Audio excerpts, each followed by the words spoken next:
The Broken Hill Hospital was in dire need of help when it put the call out to an Adelaide anaesthetist to come and work for them for a week.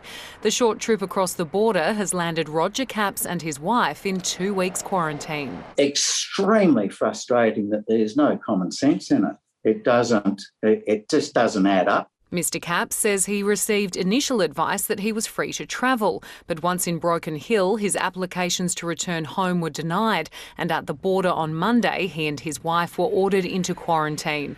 This morning, he told his story to Police Commissioner Grant Stevens, who indicated he shouldn't be in isolation. My understanding is the cross-border arrangement applies both ways, that if you travel across the border into New South Wales and stay within the Broken Hill local government area for the 14-day period, or that you don't traverse into the wider New South Wales area, then you can come back. The inconsistencies and the illogic of it and the unfairness of it is just mind-boggling. The ABC today sought to clarify the direction and was told by SA Police that the only people free to travel within SA and across the border are those who live in border communities, so Mr Capps would have to remain in quarantine.